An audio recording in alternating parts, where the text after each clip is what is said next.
My name is Danielle Atwood. I am 32 years old. Last Sunday, my mother-in-law slid a manila envelope across the dinner table, looked at my husband, and said, "I think you need to see this."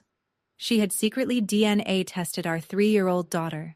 She expected the results to destroy my marriage. What she did not expect was that those same results would destroy her. But here is what none of them knew. Not my husband, not his sister, not even his father. I had found out about the test 2 weeks before that dinner, and what I did with those 2 weeks changed everything. Before I take you back to the beginning, please take a moment to like and subscribe. Tell me in the comments, where are you watching from right now, and what time is it? I love reading those. Now let me take you back 7 years, to the day I first met Patricia Atwood. I was 25. Mark and I had been dating for 4 months. He brought me to his parents' house on a Saturday in October, and his mother opened the door like she was receiving a deposition. She did not hug me. She shook my hand. Firm grip. Eyes already scanning.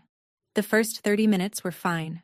Pot roast, small talk, Warren telling a story about rewiring their garage. Normal enough. But then Patricia steered the conversation the way she steered everything. Quietly. With purpose. "So, Danielle, where did you grow up?" I told her. "Bridgeport. Small apartment. My mom was a pediatric nurse." "And your father?" I set my fork down. "He left when I was 6. Patricia nodded slowly. She touched her pearl earring, this small, practiced gesture I would see 1,000 times over the next 7 years. She twisted it once between her thumb and forefinger, then smiled. That must have been difficult. She said it the way people say interesting when they mean noted. Later, in the car, Mark said, "She liked you." I said, "Did she?" He laughed. I did not. What I noticed that night, and what I filed away without understanding it yet, was how much Patricia needed to know where things came from. Not just me. Everything. She asked Mark about the wine. Where was it made? Who recommended it?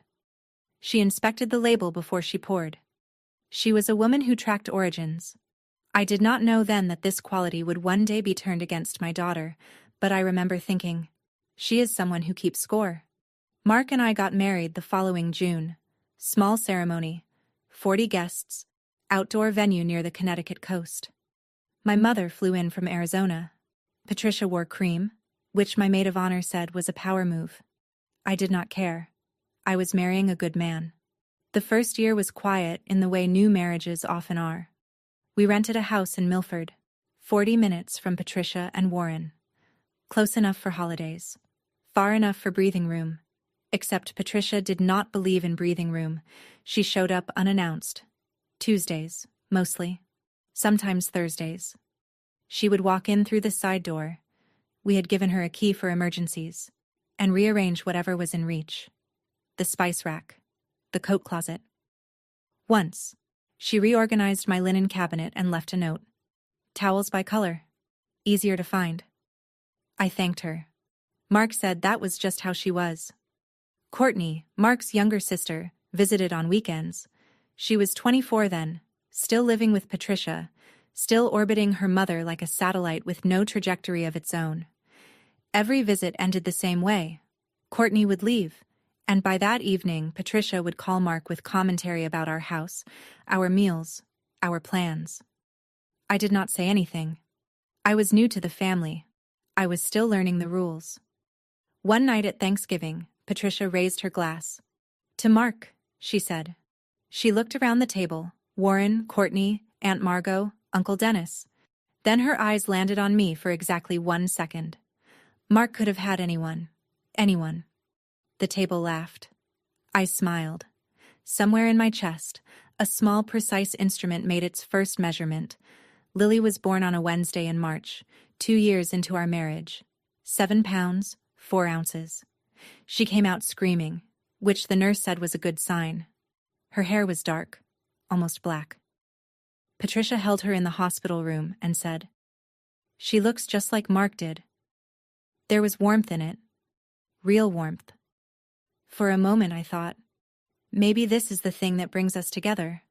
That moment lasted about 6 months. At 6 months, Lily's hair began to change, not all at once, strand by strand, like autumn arriving. Dark brown lightened to auburn. Auburn brightened to copper.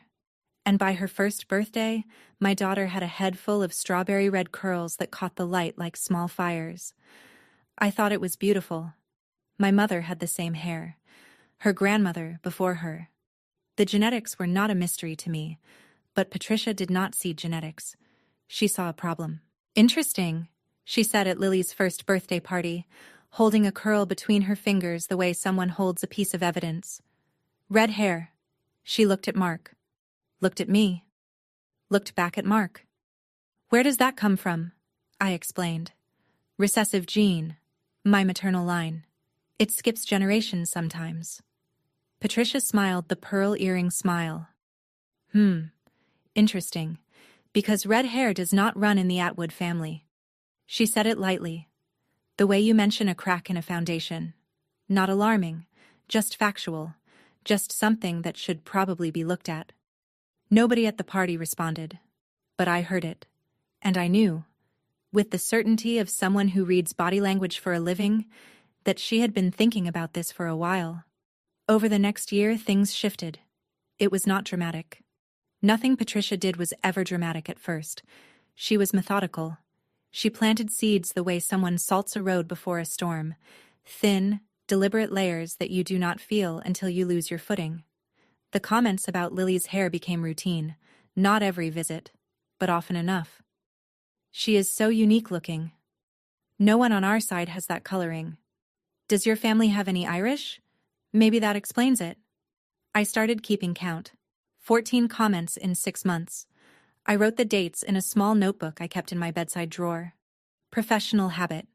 In my work as an occupational therapist, I documented everything: behavioral patterns, motor milestones, sensory triggers. Documentation was how I made sense of the world. Courtney amplified the campaign from her own channel. She posted a photo of Lily on Instagram, red curls, green romper, standing in Patricia's garden, with the caption, "She is so unique looking. Wonder where she gets it." Smiley face emoji. 1,400 likes. I showed Mark. He shrugged. Court is just being court. The extended family began to look at me differently. Warren's brother Dennis avoided eye contact at a barbecue. Cousin Ellie, who had always been warm, stopped texting. And Aunt Margot, Patricia's older sister, started watching me the way you watch someone you are waiting to catch. None of this was said out loud. That was the point. Patricia was not building a case with words. She was building one with silence, the kind of silence that fills a room with suspicion the way smoke fills a house before anyone sees the fire. I felt it. I just could not prove it yet. The sippy cup incident happened on a Tuesday in April. Mark had a site meeting 2 hours north. I had a late shift at the hospital. A 7-year-old with a spinal cord injury needed extra session time, and I could not say no. Patricia offered to watch Lily. I dropped Lily off at 10 in the morning, packed her bag, snacks, diapers, her favorite stuffed elephant, and the green sippy cup she had been using since she was 18 months old. When I picked Lily up at 6, the cup was gone. "Oh, that old thing?" Patricia said. "I threw it out. It looked worn." It was not worn. I had bought it 3 weeks earlier. I did not push it. I thanked her. Loaded Lily into the car seat. Drove home. But something else caught my eye that afternoon. When I walked through Patricia's kitchen to grab Lily's jacket from the counter, I saw a small Ziploc bag on the table, the kind you use for snack storage or evidence. Patricia moved fast. She picked it up and tucked it into a drawer before I could read the label. "Just organizing," she said. And on her desk in the hallway, partially visible behind a stack of mail, I saw a manila envelope. Thick, sealed, with a return address I could not quite make out. I did not connect any of it that night. The sippy cup, the Ziploc bag, the envelope. They were puzzle pieces without a picture. I went home, bathed Lily, read her a story, and fell asleep. But my brain, the part of me trained to notice patterns in children who could not tell me what was wrong, that part of me was already working. At work, I was someone else. not a different person. A fuller version of the same one. In Patricia's world, I was quiet, careful, always adjusting. At the hospital, I was calm because I chose to be. There is a difference. My patients that spring included a 4-year-old boy named Aiden who had been born with cerebral palsy. His left hand curled inward, his right hand overcompensated. Getting him to hold a crayon was a project measured in millimeters and months. I sat with him 3 times a week, guiding his fingers, adjusting the grip, waiting. Some sessions he cried, some sessions he laughed. Most sessions he just stared at the crayon like it was a mountain he was not sure he could climb. One Thursday he drew a circle. Lopsided, shaky, barely closed. But a circle. His mother cried in the hallway. I cried in the supply closet after my shift. My supervisor, Dr. Rivas, pulled me aside the following week. "Danielle, you are the calmest person in a crisis I have ever met. I made $72,000 a year. Not rich, not struggling. Enough to cover my student loans, contribute to Lily's education fund, and pay for the occasional dinner Mark and I still managed to have alone." I mention this because later, when Patricia tried to frame me as someone who married Mark for money or security, it mattered that I had built my own life before he was in it. I paid my way through grad school. I earned my license. I chose this work because holding a child's hand while they learn to do something they were told they could not do is the closest thing I know to prayer. Patricia never asked about my work. Not once in 7 years. Easter was the first time Patricia said it in front of everyone. We were at her house. Full table. Warren, Courtney, Margot, Dennis, Ellie. Lily had just run into the dining room in her yellow dress, red curls bouncing, and Ellie said, "Oh my God, she is adorable." Patricia set her wine glass down. "She really does not look like any Atwood I have ever seen." She paused.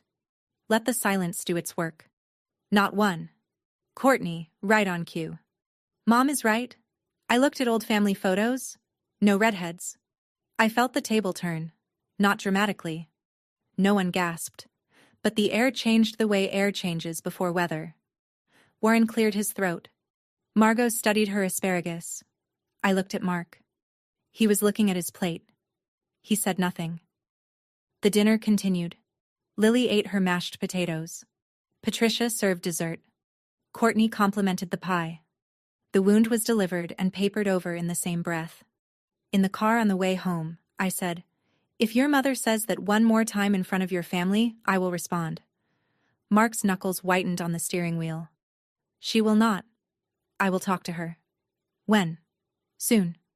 "That is what you said after Thanksgiving." He did not answer. We drove the rest of the way in silence. Lily slept in the back, her red curls pressed against the car seat fabric. He never talked to her. I knew he would not. Mark avoided conflict the way some people avoid highways, not because they were afraid, but because they had learned early that the fastest route was also the one with the most collisions. But I was done waiting for him to merge. 3 weeks after Easter, my phone rang at work. I was between patients, sitting in the therapy room, cleaning rubber grips from a hand exercise kit. The number was local. I almost let it go to voicemail. "Mrs. Atwood, this is Kelly from Geneva Labs. I am calling to confirm that we have received a sample for analysis under your daughter's name, Lily Atwood, age 3. I set the grip down. I did not submit a sample. The submission was made under the name Patricia Atwood. She listed herself as the child's grandmother. However, our policy requires parental consent for testing on minors. I asked her to repeat that. She did. "We have placed the test on hold pending your authorization. Would you like to proceed or cancel?" "Cancel." My hands were shaking when I hung up, but my voice had not cracked. It never does when it matters. Something I learned from my mother, who delivered bad news to parents about their children's health for 28 years and never once raised her voice. I sat in the therapy room for 4 minutes. I stared at the wall chart of hand muscles, flexor digitorum, abductor pollicis, opponens. I let the Latin ground me. Then I picked up my phone and called a family attorney. Let me pause here. Because what I did in the 14 days between that phone call and that Sunday dinner is the reason I am standing where I am today. If this story is hitting close to home, hit that subscribe button. I promise you, it is worth staying. I called a lawyer that same afternoon. Her name was Rachel, and she told me something that changed the way I understood everything. Rachel Nguyen practiced family law out of a small office in New Haven. She had 14 years of experience and a reputation for being direct. I told her everything: the comments, the sippy cup, the phone call from Geneva Labs. She listened without interrupting, which, in my line of work, is the hallmark of someone who is actually paying attention. When I finished, she leaned back. Under Connecticut law, a grandparent cannot authorize genetic testing on a minor child without the express consent of a parent or legal guardian. Full stop. So what she did is illegal? It is a violation of your daughter's privacy rights and potentially actionable in civil court. It may also violate the testing company's terms of service, which could expose them as well. She paused. Did she forge your consent on the submission form?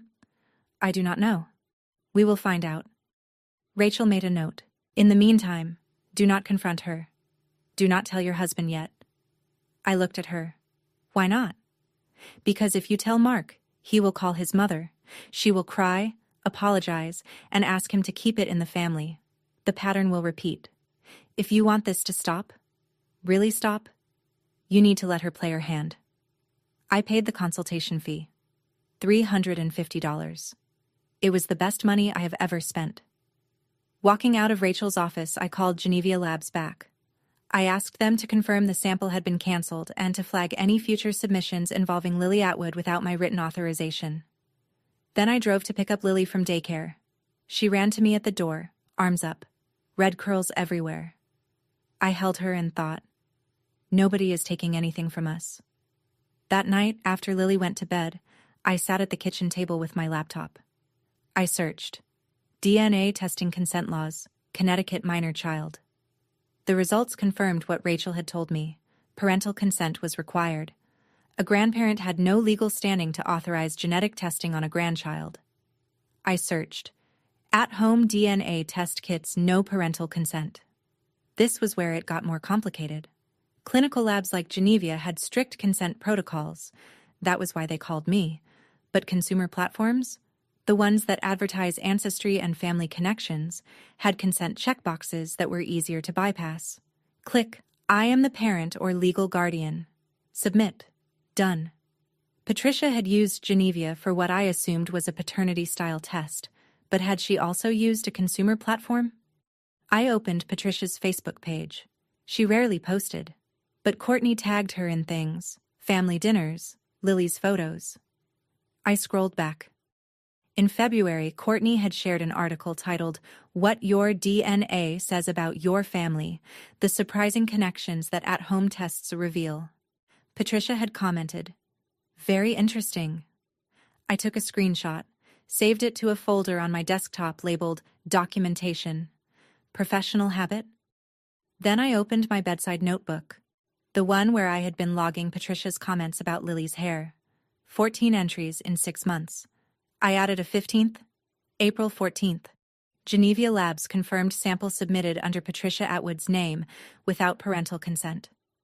I closed the notebook. I looked at the bedroom door. Mark was already asleep. I wanted to wake him. I wanted to show him everything. But Rachel's words kept circling.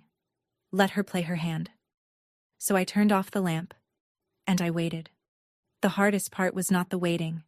It was carrying the knowledge alone. For the next 3 days, I moved through my life as if nothing had changed. I went to work. I treated patients. I came home and cooked dinner and gave Lily her bath and read her the same book about the caterpillar she had requested every night for 2 months. Mark noticed nothing. And I do not blame him for that. He was managing 3 construction sites that month. He came home tired. He kissed Lily on the forehead. He kissed me on the mouth. He fell asleep by 9:30. One night, Lily crawled between us. She does that. 2 a.m, bare feet padding down the hall, climbing in like a small negotiator at a summit. She curled into Mark's side, her red curls fanned across the pillow. I watched them in the nightlight. My husband and my daughter. His jaw, her curls, his steady breathing, her small fist gripping his shirt. I thought about my mother. She had raised 3 children on a nurse's salary after my father walked out. No family money, no backup plan. She did it by documenting everything: insurance claims, school forms, budgets scratched on the backs of envelopes. She taught me that information is not power. Knowing when to use it is. At work, I helped a 6-year-old girl practice gripping a spoon. She dropped it 11 times. On the 12th, she held it long enough to bring it to her mouth. She looked at me and smiled. "Good," I said. Again. Some things cannot be rushed. You prepare. You position. You wait for the moment when the grip holds. I was not ready yet. But I was getting close. On day 5, I got lucky. I drove to Patricia's house to pick up a pair of Lily's shoes she had left there the previous weekend. Patricia was out. "Hair appointment," Courtney said when she opened the door. Courtney was in the living room, phone propped against a stack of books, FaceTiming someone. I walked past her toward the mudroom where Lily's shoes were. The house was quiet except for Courtney's voice, which carried the way it always did, louder than necessary, as if the world needed to hear her participation in it. "Mom has the results. She is doing it at Sunday dinner, in front of everyone." I stopped. My hand was on Lily's left shoe. "She has been planning it for weeks. She says once Mark sees the proof, he will not be able to ignore it." The voice on the other end said something I could not hear. Courtney laughed. "I know, right? It is going to be insane." I picked up the shoes, walked back through the living room. Courtney saw me, killed the call fast. "Oh hey, just chatting with a friend." I smiled. "No worries, just grabbing Lily's shoes." "Cool, tell Mark I said hi." "Will do." I walked to my car, sat behind the wheel, set the shoes on the passenger seat, placed both hands on the steering wheel and pressed until my knuckles turned white. Now I knew 3 things. When? Sunday. Where? The dinner table. Who would be watching? Everyone. Patricia had built a stage. She had cast the audience. She had rehearsed the lines. And she believed, fully, absolutely believed, that the results would say what she wanted them to say. I started the car. I was not going to stop her. I was going to let her light the match. The fire would find its own way back. On day 7, I found James. Not intentionally, not at first. I was trying to understand how Patricia's DNA submission worked on the consumer platform, the one she had used alongside the clinical lab. I created my own account on the same service, submitted my own sample, and spent an evening reading about how familial matching algorithms function. Here is what I learned. When you submit DNA to one of these platforms, the system does not just test paternity. It scans the entire database for genetic relatives, siblings, cousins, second cousins. Anyone who shares enough markers with your sample gets flagged as a potential relative. Patricia had submitted Lily's DNA. That meant Lily's profile was now cross-referenced with every other profile in the system. I logged into the account Patricia had created. She had used an email I found through a password reset trick Courtney had once mentioned in passing. The password was Lily's birthday. Of course it was. And there, under potential relatives on Lily's profile, was a name I had never seen. James M. age, 36. Portland, Oregon. Relationship estimate, half-uncle or equivalent. I stared at the screen. Half-uncle meant one thing. James shared a biological parent with either Mark or with me. Since I was not biologically connected to the platform's test, only Lily was, the match had to be on Mark's side, which meant either Warren had a secret son, or Patricia did. I took a screenshot, saved it to the documentation folder, emailed it to Rachel. The next morning, Rachel called. If this match is accurate, it means someone in the Atwood bloodline has a biological connection to this man that they have not disclosed. Or that Patricia has a biological connection, I said. She submitted the test. Rachel was quiet for a moment. Then we need to find out who James M. is. James Michael Callahan, born June 1990, Portland, Oregon. Adopted at birth through a private agency in Hartford, Connecticut. It took me 2 evenings to find this. The DNA platform had limited public information, but James had opted into the Open to Contact feature. His profile said, adopted, looking for biological family, open to conversation. I did not contact him. That was not my right. But I did the math. Born 1990. Patricia was 25. She and Warren married in 1992, when she was 27. Mark was born in 1992 as well. Patricia had a child 2 years before she married Warren. She gave that child up for adoption, and she never told anyone, except, possibly, the one person who had been sitting at every family dinner, watching me with careful eyes, Aunt Margot. Because when I looked at James's DNA match report more carefully, I noticed something. The platform listed shared matches, other profiles that both James and Lily connected to. One of them was tagged, Margaret R. possible aunt or half-aunt. Margot's middle name was Ruth. Margaret Ruth. Margot knew. She had known for 36 years. I sat at my kitchen table and thought about Patricia. Not with anger. Not yet. I thought about a 25-year-old woman, unmarried, probably scared, making a decision that would follow her for the rest of her life. I understood that kind of fear. I had grown up watching my mother make impossible choices, but understanding a choice and forgiving the lie that follows it are not the same thing. Patricia had not just given up a child. She had buried the truth so deep that she convinced herself the only threat to her family's bloodline was me. She was afraid of being found out. And she turned that fear into a weapon aimed at my daughter. Thursday. Patricia called. Big family dinner this Sunday. I want everyone there. I told Warren to invite Dennis. Her voice was bright. Too bright. The kind of brightness that comes from rehearsal. We will be there, I said.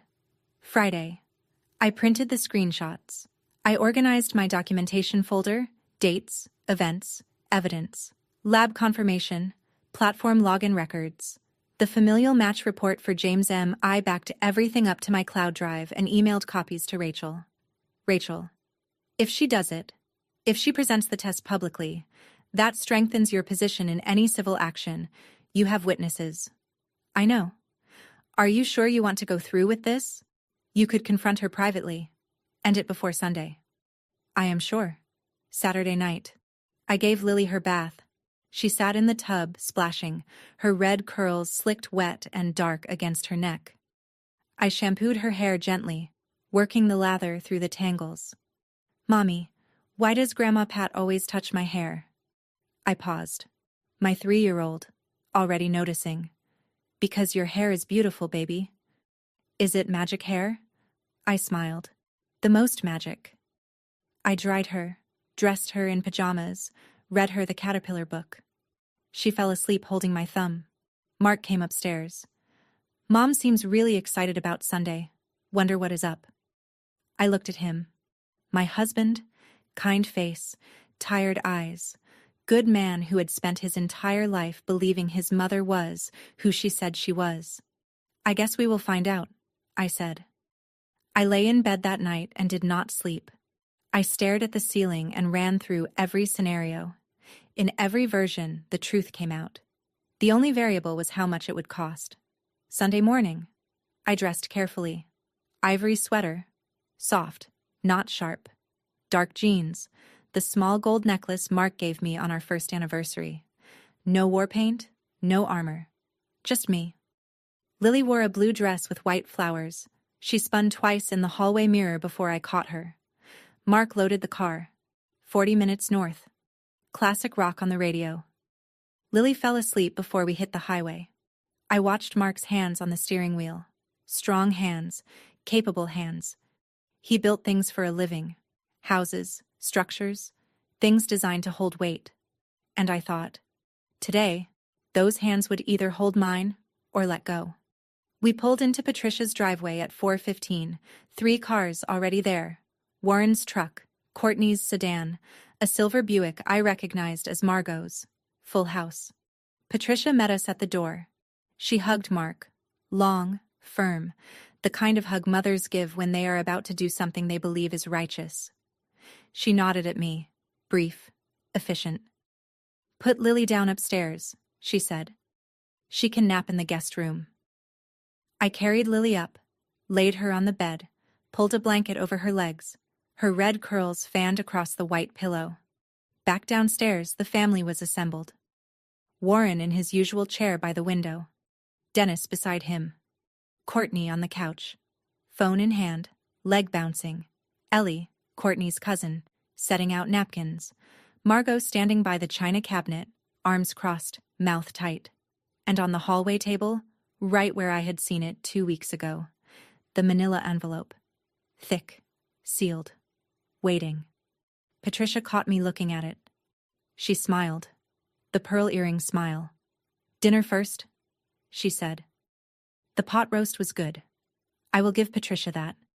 She had always been an excellent cook. One of the few things about her that was not a performance. Warren told a story about a fishing trip. Dennis laughed. Ellie complimented the gravy. Normal sounds. Normal dinner. But I was watching the currents beneath the surface. Courtney checked her phone every 30 seconds.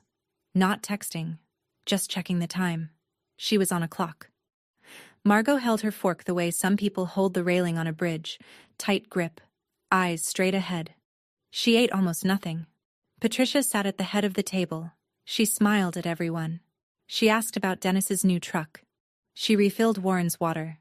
She was performing calm the way an actress performs grief, technically perfect, emotionally hollow. 20 minutes in, the small talk had run its course. Warren was mid-sentence about a carburetor when Patricia stood up. She smoothed her blouse, tucked a strand of dyed brown hair behind her ear, cleared her throat. "Before dessert," she said, "there is something I want to share with the family." The table went quiet. Warren stopped talking. Dennis set his fork down. Ellie looked at Courtney. Courtney looked at her plate. Margot closed her eyes. Just for a second. Just long enough for me to notice. Patricia walked to the hallway. Returned with the manila envelope. She held it the way a prosecutor holds an exhibit. At chest level, label facing out. What happened in the next 3 minutes changed everything. Not just for me. For every person at that table. If you have not subscribed yet, now is the time. Stay with me. Patricia set the envelope on the table, slid it toward Mark. "Open it." Mark looked at the envelope, then at his mother. "What is this?" Patricia placed her hands flat on the table. She had rehearsed this. I could tell because her breathing was measured. The same cadence she probably used when delivering disciplinary news at the elementary school, where she had spent 30 years as an administrator. "This is a DNA test," she said. "For Lily." The room contracted. I could feel it. The walls pulling inward, the air thinning. Warren. "Patricia, what the hell did you do?" Patricia did not look at him. She looked at me. "No offense, dear. But this family deserves the truth." "Mom." Mark's voice was low. "What truth?" "I had Lily tested. Privately. Because I love this family. Because that child—" She pointed toward the ceiling, toward the room where our daughter slept. "Does not look like an Atwood." Courtney leaned forward. Margot stared at her plate. Patricia's voice rose half a register. She was reaching the part she had practiced most. "I have said it before. I will say it again. Red hair does not run in the Atwood family, and I think Mark has a right to know whether that child is really his." The sentence landed on the table like a brick through glass. Dennis looked at his hands. Ellie's mouth opened, then closed. Warren gripped the armrest of his chair. Mark stared at the envelope. His hands were steady, but his jaw was working, the way it does when he is deciding between silence and something irreversible. "Open it," Patricia said again. She was smiling. She believed, truly, deeply believed, that the contents of that envelope would prove her right. She was wrong.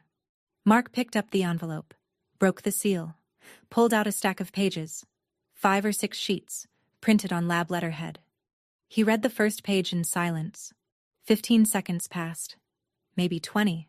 long enough for Patricia to shift her weight from one foot to the other. Long enough for Courtney to stop breathing.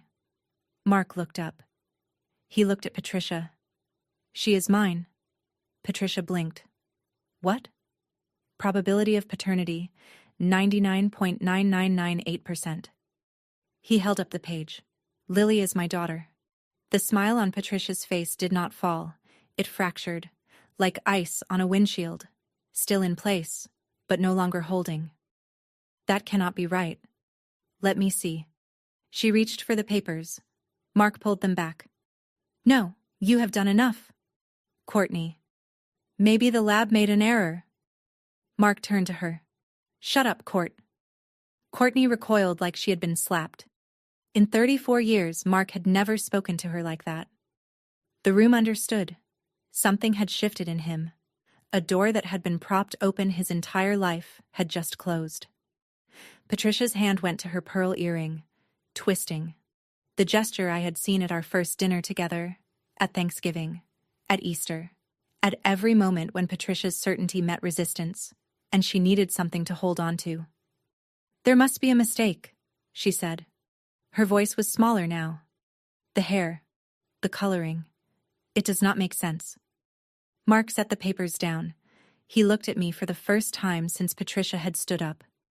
I had been sitting at the far end of the table, still, quiet, hands folded in my lap, watching. And now it was my turn to speak. The results are correct, Patricia. My voice was level. The same voice I use when a parent asks me if their child will ever walk normally. Calm, clear, and carrying more weight than volume. I know because I called the lab 2 weeks ago, when they contacted me to verify parental consent. Consent that you never obtained. The room shifted. Not a sound. A vibration. The kind you feel in the floor before a train arrives. Warren leaned forward. You tested our granddaughter without their permission? Patricia's chin lifted. I was protecting this family. Under Connecticut state law, I said, a grandparent cannot authorize genetic testing of a minor without written parental consent. Your attorney can explain the specifics if you would like. Mine already has. I said this the way I document a patient's progress notes. Factual, chronological, without adjectives. Patricia's face cycled through 3 colors in as many seconds, pink to red to white. Her hand dropped from her earring. But the lab should not have... The lab followed protocol. You did not. Silence. Courtney pressed her lips together. Dennis looked at Warren. Warren looked at Patricia with an expression I had never seen him wear. Not anger, not disappointment. Something worse. The look of someone realizing they do not know the person sitting across from them. I let the silence hold. 1 second, 2, 3. Then I said, but that is not the most interesting thing in those results. Every head turned. Mark looked at me. What do you mean? Keep reading, I said. Page 4. He flipped past the paternity confirmation, past the methodology page, past the consent disclosure, and he reached the familial match report. Mark read aloud, slowly, the way you read something you do not yet understand. Potential familial match, James M., age 36, Portland, Oregon. Relationship estimate, half-uncle to Lily Atwood. He stopped, looked at the page again, looked at me, looked at Patricia. Half-uncle. He said it like he was translating from another language. That would mean he is either my half-brother or Danielle's half-brother. He is not mine, I said.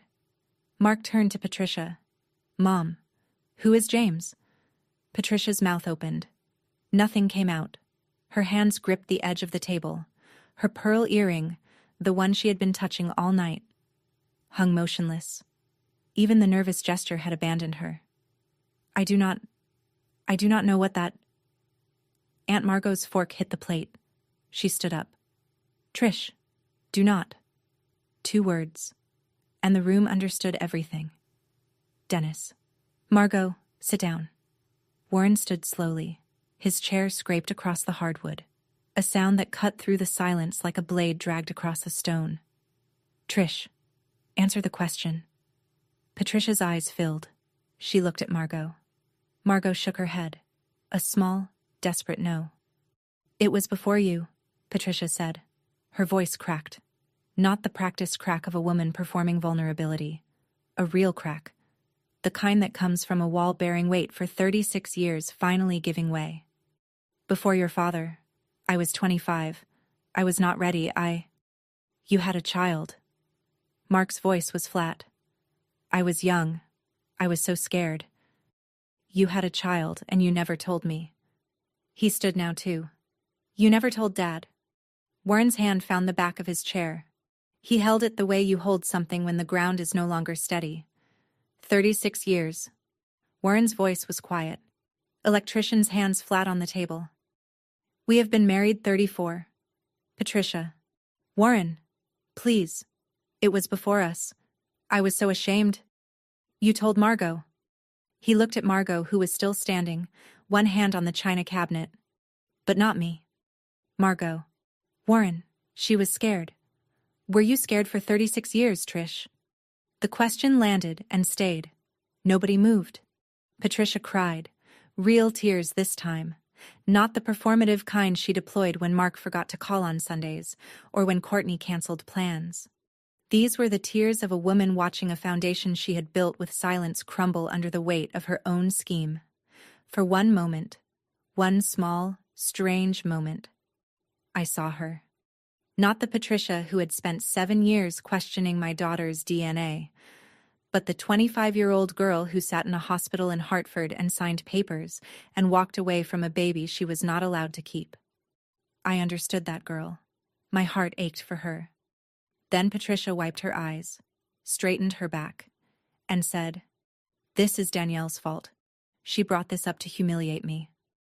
The moment of sympathy evaporated, like steam off a window. Gone.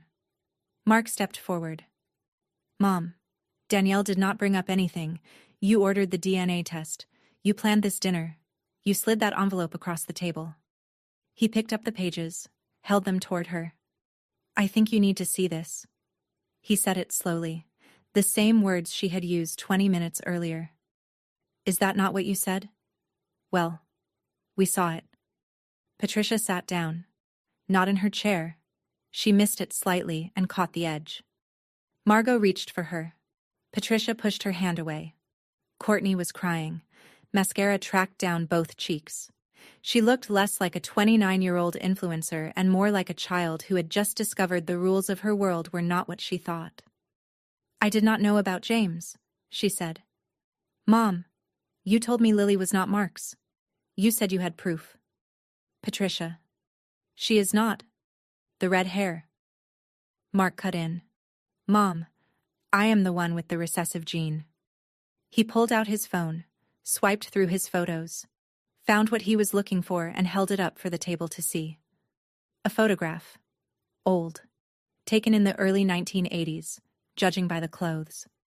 A young woman standing in a garden, squinting into the sun. She had red hair. I found this in the attic last year, Mark said. In a box of old photos you told me were Aunt Margot's. It is you, Mom. Age 19 or 20. Dennis leaned in. Patricia, is that you? Your hair was red?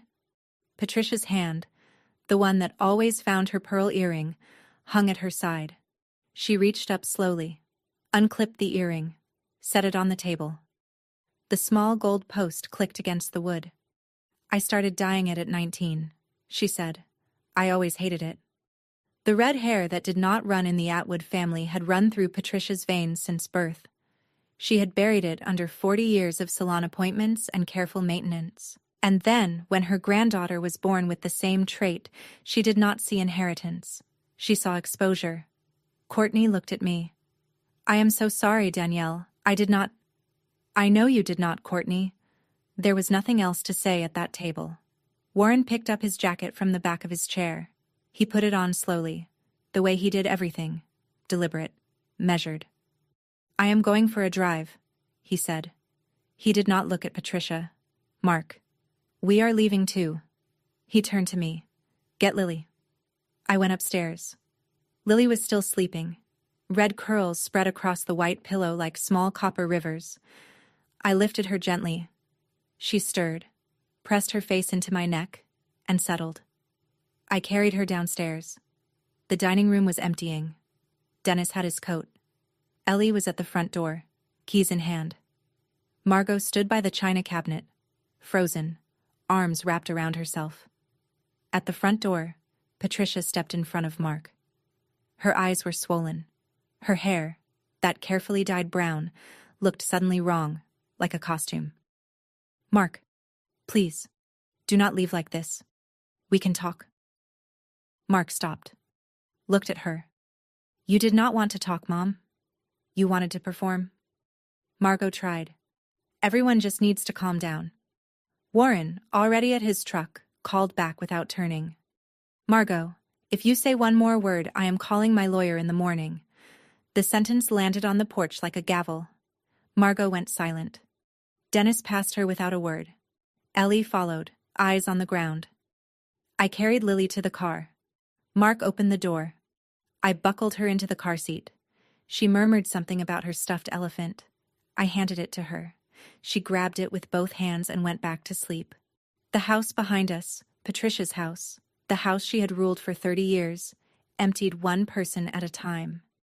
The dinner she planned to expose me had emptied her own home. We drove in silence for 10 minutes. Lily slept in the back. The highway was empty. Sunday evening, most people were already home. Streetlights passed overhead in slow rhythm, casting amber bands across the dashboard. Mark spoke first. "How long did you know?" "About the test. 2 weeks. About James. 8 days." "Why did you not tell me?" I had practiced this answer, not in words, in logic. I knew the shape of it before I knew the sentences, because I needed you to see it for yourself. If I had told you privately, you would have called her. She would have cried and apologized and asked you to keep it in the family, and nothing would have changed. He gripped the steering wheel, released, gripped again. "You are saying I would have let her off the hook." "I am saying the pattern was 34 years old. I could not break it with a conversation. You needed to see her perform." He was quiet for a mile. Then, "She dyed her hair. For 40 years. Red hair was hers all along." "I know." Another mile. "I have a brother. Half-brother. In Portland. James." He said the name like he was tasting it, testing its weight. I watched him. His profile against the passing lights, the jaw that Lily had inherited, the shoulders that carried more than construction materials.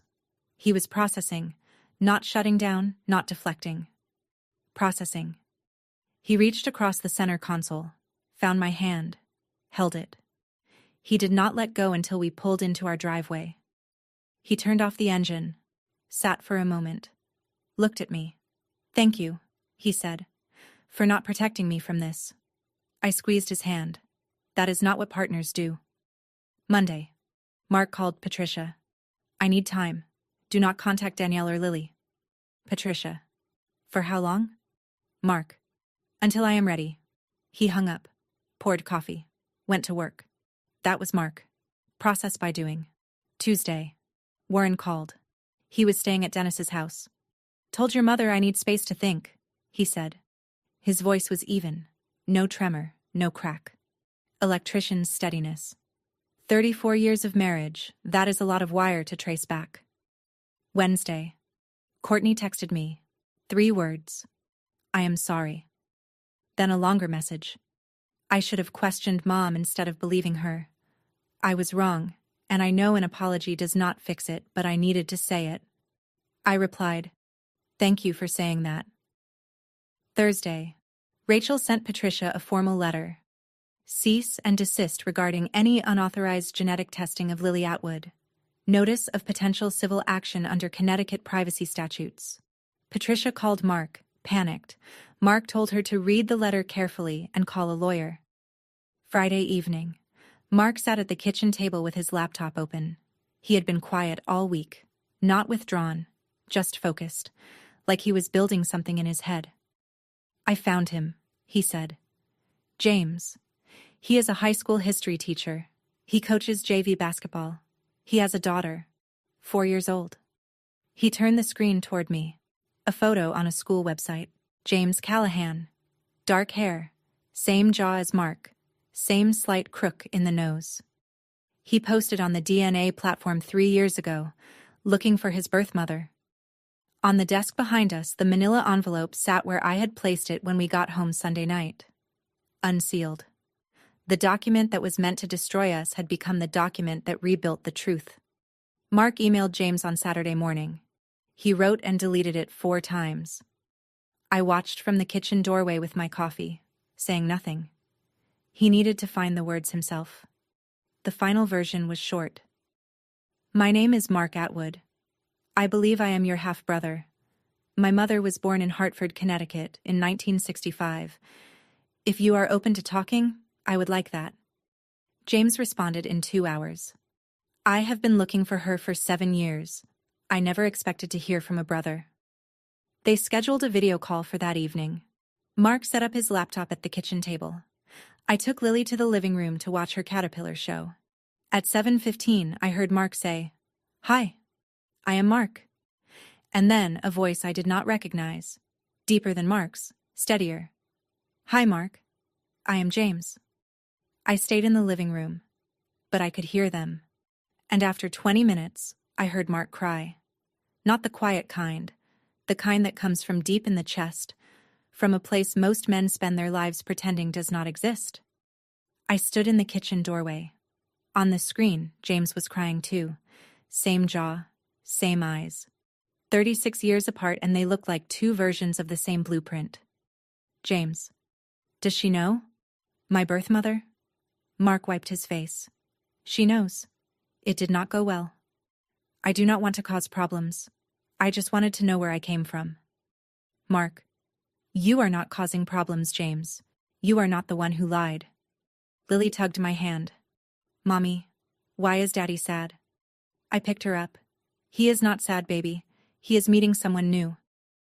2 weeks later, Patricia came to our door. Unannounced.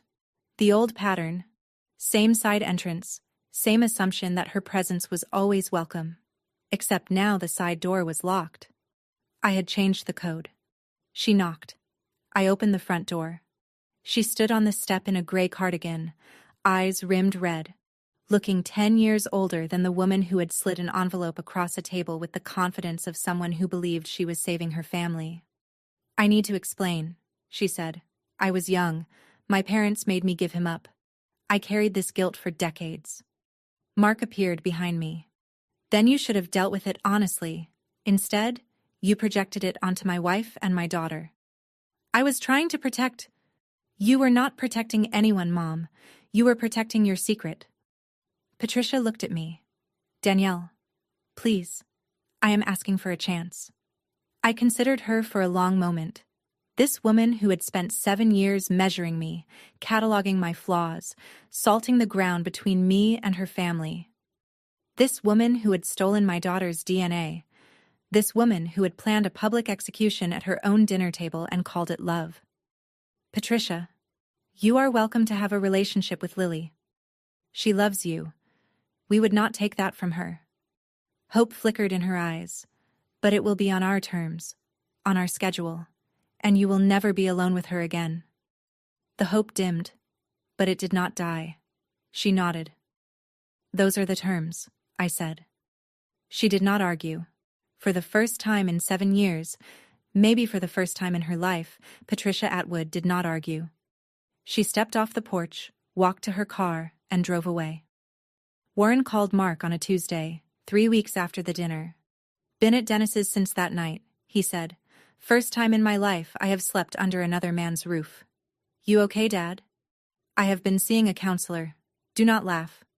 I am not laughing. My guy, Dr. Pham, he says I need to figure out what I can live with and what I cannot. Warren paused. The line was quiet except for the sound of wind. He was probably outside, standing in Dennis's yard. I can live with a mistake she made at 25. People make mistakes. Lord knows I have. But I cannot live with 36 years of silence. That is not a mistake. That is a decision. Made every single day. Mark did not respond. Sometimes silence is the kindest thing a son can offer. The following Saturday, Warren drove to our house.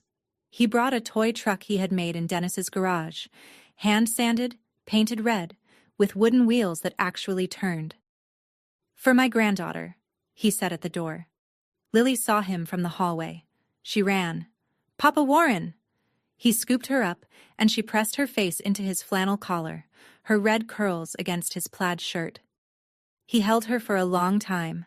Then he looked at Mark. "She looks like your mother did at this age, you know, before your mother started dyeing it." Mark nodded. "I know." Warren set Lily down. She rolled the truck across the porch, making engine sounds. He watched her with the expression of a man who had just rewired his entire understanding of the past, tracing every connection back to its source, finding shorts and dead ends, and deciding which circuits were still worth keeping. 6 months later. Mark flew to Portland and met James in person. They sat in a diner for 4 hours. Two men with the same jaw, the same slightly crooked nose, 36 years of distance between them. James brought his wife, Amy, and their daughter, Sophie. Mark brought photos of Lily. In August, James and his family visited Connecticut. Sophie and Lily played in our backyard while Mark and James sat on the porch, drinking iced tea and watching their daughters chase each other through the sprinkler. I stood in the kitchen window and watched them. Two brothers, finding each other in the middle of their lives. Patricia and Warren went to couples therapy. Warren moved back home after 2 months, but he set conditions. Honesty, full disclosure. No more locked drawers, no more buried histories. Patricia agreed. She stopped dyeing her hair. It came in silver gray now, with traces of red at the temples, the ghost of the girl she had tried to erase. Courtney apologized formally. In writing, she mailed a letter, handwritten, 3 pages, to both me and Mark. It was the most honest thing she had ever produced. The relationship was rebuilding, slowly, the way you rebuild anything worth keeping. One honest conversation at a time. Aunt Margot was not invited to Thanksgiving. Nobody discussed it. The absence spoke clearly enough. At work, I helped a 5-year-old girl take her first steps in new leg braces. She grabbed my hands, pushed off, and stood for 3 seconds before sitting back down. Her mother sobbed. I wrote in my notes. Patient stood unsupported for 3 seconds. Progress within expected range. Some things take time, but they come. The manila envelope sits in a drawer in my desk. I never threw it away. Not because I need it, but because it reminds me that sometimes the weapon someone builds to destroy you is the same weapon that sets you free. Here is what I know now. The people who try hardest to expose your secrets are usually the ones with the biggest secrets of their own. And the truth, the real truth, does not need a stage, or an audience, or a manila envelope slid across a dinner table. It just needs time. That is my story. A DNA test, a dinner table, and a secret that was 36 years old. If this reminded you to trust yourself when everyone else doubts you, share this video with someone who needs to hear it. Thank you for being here. Drop a comment, hit subscribe, and I will see you in the next one.